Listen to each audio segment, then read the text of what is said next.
Je veux d'abord remercier Madame Natalia Signoroni pour son coup de cœur pour cette marque historique.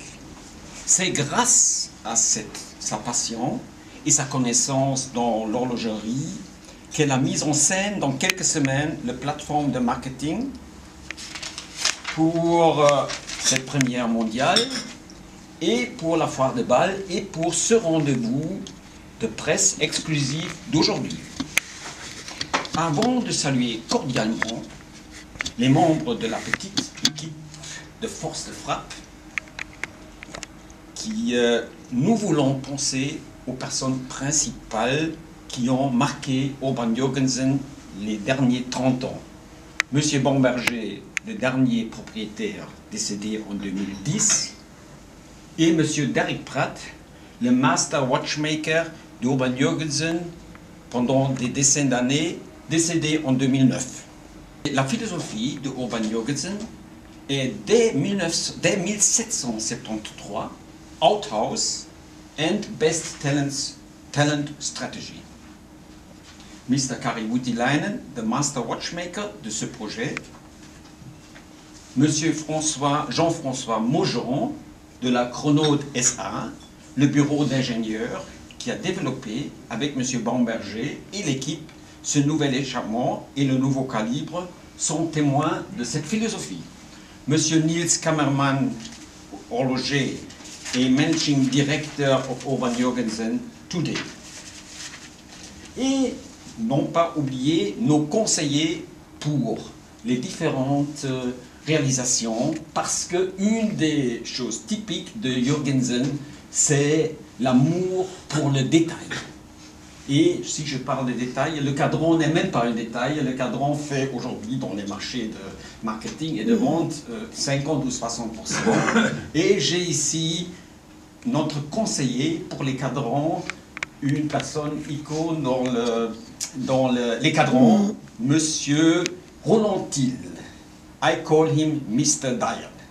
Monsieur Thiel a travaillé depuis 1944 dans la fabrication des cadrans dans toutes les fonctions, comme simple ouvrier jusqu'à directeur de la manufacture de cadrans Stern.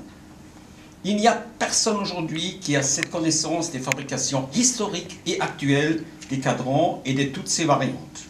Je suis fier que M. Thiel est notre conseiller pour les cadrans. Pour les boîtes, je salue très fortement M. Jean-Pierre Ackmann, qui est notre conseiller pour les boîtes. M. Ackmann est fabricant de boîtiers depuis 40 ans et il a construit pour les grandes maisons comme Patek les boîtes les plus compliquées.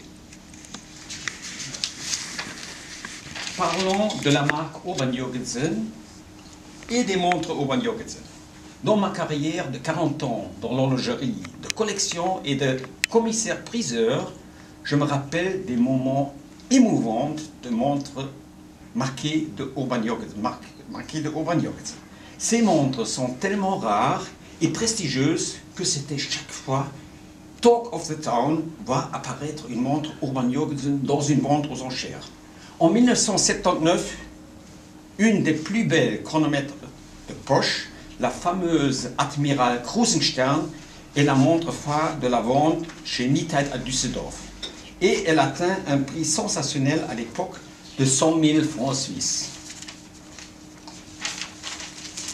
Dans l'année 1980, j'achète de M. Bamberger, et ça, elle a commencé l'amitié entre M. Bamberger et moi, le chronomètre Urban Jorgensen, la fameuse Graf von Moltke, que je vends bien après à M. Teddy Bayer, l'horlogerie Bayer à Zurich. La détente. Jorgensen était fameux pour la chronométrie à détente, chacune commandée par des personnages nobles, des rois, des collectionneurs nobles ou par l'admiralité. M. Bamberger, en 2003, décidait alors, suite à l'histoire de l'horlogerie et de la marque, d'oser cette challenge de construire un échappement détente pour une montre bracelet. On peut peut-être comparer cet événement avec l'application d'un tourbillon dans une montre bracelet en 1985. Je me rappelle que j'ai vendu à l'époque, dans ma salle de vente, en Allemagne, les premiers tourbillons de Audemars Piguet. Depuis là, le tourbillon a fait un parcours de succès inimaginable, depuis 25 ans. Et l'orange est toujours pressé. Et en devant une même époque et parcours de succès, étant devant une même époque et parcours de succès avec la détente. La détente est historiquement plus, et point de vue précision, plus importante que le tourbillon. C'était une affaire politique internationale. C'est le Parlement anglais qui a décidé, au milieu du XVIIIe siècle, de fabriquer une montre avec un résultat de marche stable et précise pendant une longue durée pour déterminer la longitude en mer. Avec cette option, l'Angleterre voulait gagner l'hégémonie au monde dans le transport de commerce en mer et la navigation militaire. Ce prix, nommé prix Queen Act, était d'une somme pareille d'aujourd'hui de 30 millions francs suisses. C'est Harrison qui le gagnait en 1776. Et l'échappement était une forme préliminaire de la fameuse détente. C'est plutôt Pierre Leroy, Berthoud, Breguet, Arnold, Earnshaw et Urban Jorgensen qui réalisaient la version finale qui est encore et toujours aujourd'hui dans les chronomètres de marine. La détente est un échappement libre. Cela veut dire qu'elle a de moindres frictions entre la roue d'échappement et le balancier.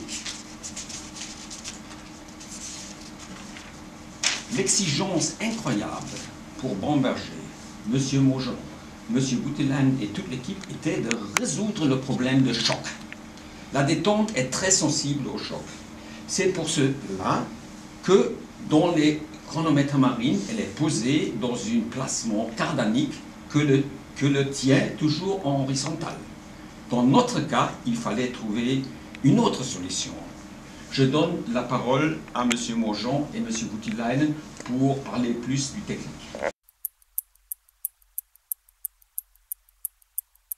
Si je viens maintenant sur la conception du mouvement lui-même, ce qui est particulier finalement, qui est, on peut dire, exceptionnel, c'est qu'on a rarement la demande d'un mouvement de base à concevoir en partant de zéro. C'est-à-dire que tous les éléments ont été conçus pour ce mouvement-là, en faisant finalement le minimum de compromis. On voulait vraiment un mouvement robuste, avec double barillet, qui a à peu près une centaine d'heures de réserve de marche, qui a une très bonne stabilité après 24 heures.